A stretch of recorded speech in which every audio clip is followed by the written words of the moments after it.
Hello seekers, welcome to Punneit Astrology, your one-stop astro channel. Continuing with the moon transit videos. Moon will make its move in the sign of Taurus, the exaltation zodiac of Chandra, on the late night of 4th of April, and this is as per Indian Standard Time, till the early morning of 7th of April. So in fact, exactly on 4th late night, the moment moon enters Taurus, it encounters Rahu. Now Rahu is within 30 minutes in the Taurus zodiac sign, because Rahu will move after a week out of Taurus after a week of moon's transit in this zodiac sign. Now moon definitely is exalt, but as soon as moon enters the house, it finds Rahu and there is an eclipse. Not only that, 5th of April is the date when Saturn and Mars are at same degree. Now what is the position of Saturn and Mars with respect to moon? It's 9th. That means definitely this position can make you a rebel. This position can make you feel that you need to get out of a certain circumstance, and that's your duty, that's your dharma. It might increase that frustration level, but wait, this frustration is not bad. Because actually if you're stuck, it can give you out of the box ideas, and it can take away the lethargy and procrastination and give you that necessary push needed. So utilize that time, utilize this push, but don't take a decision. This is all for planning. This is all to explore the areas but not walk the path. It's more about learning. It's more about taking things into cognizance and increase your awareness. Now as moon will enter the 6th of April, moon will be in a much more comfortable position. Mars would have moved slightly out of the 28 degree.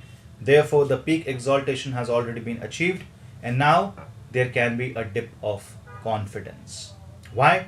Because you might realize that in order to achieve something in your life, especially, you need to watch out the area of life that has Taurus in it. That means figure out your ascendant, find which area of life is ruled by Taurus. If Taurus is in your 4th house, it becomes your family, assets, mother, nation, home. And if it's your 6th house, it becomes your disease, enemies. If it is your 1st house, then it becomes your ascendant.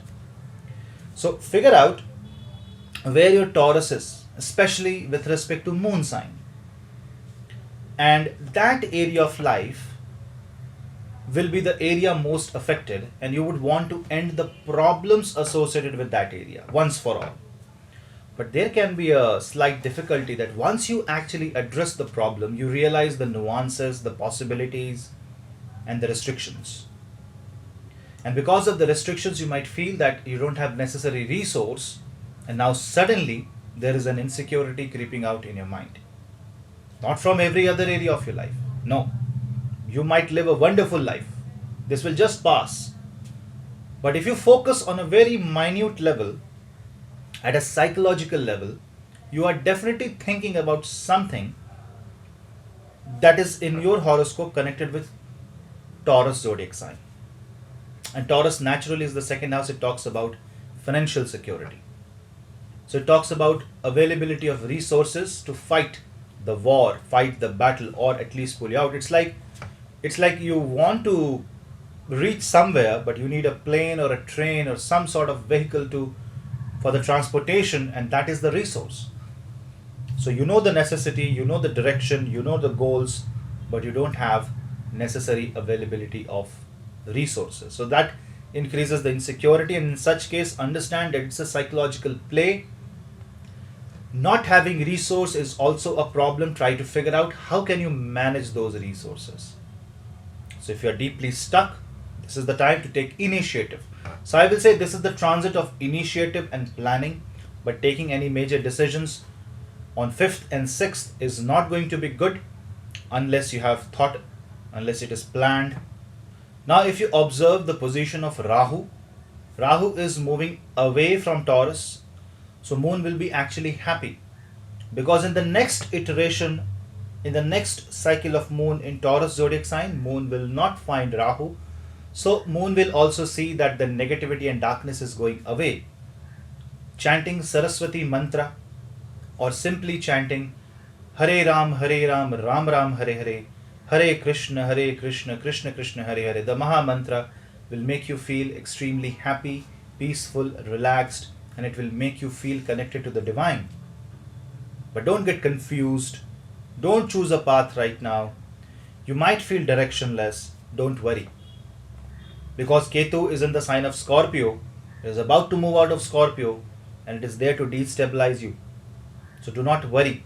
Saturn Mars is the restriction, your dharma is to understand the restriction.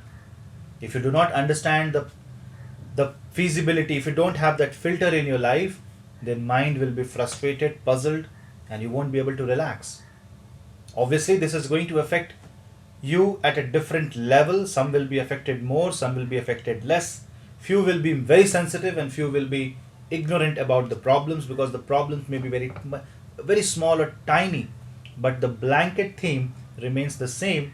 And if you are paying more attention to the planetary energy, you will realize that this theme is actually being applied on you.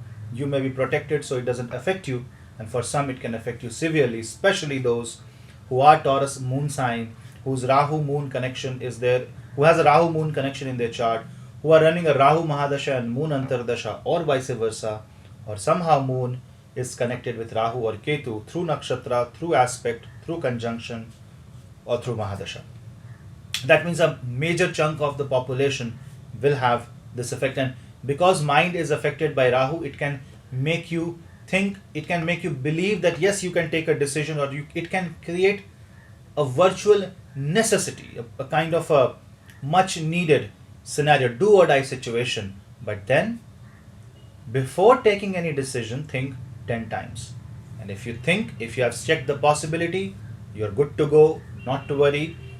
But because the ninth house from the moon is affected badly, moon, which is mind, affected by Rahu with a restriction in the dharma house, can actually follow the path of adharma. Because of the pressure, it can crumble. Increase the capacity of handling the pressure by chanting Durga mantra or listening to Mahishasur Mardini Stotra. Sometimes living on God actually solves the problem. It's not a very difficult time.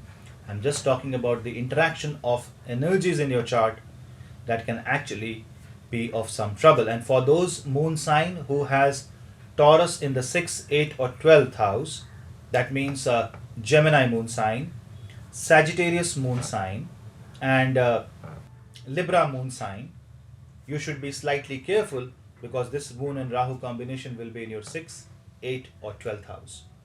Overall, this transit is positive. This transit can give you more solutions. This transit can give you smart and out of the box solution by using technology. This transit can create a fire. It can ignite a passion in your life. All you have to do is check where your thoughts are heading, remove negativity, and address positivity and seek the light. So that was a quick take on the moon transit in the sign of Taurus. I hope you like this video. Please subscribe to my channel, share the videos among family and friends, support Punneit Astrology on my website and by joining Patreon channel. For consultations, please drop me an email. We'll meet you in the next video. Till then, this is your host Punneit. Namaste.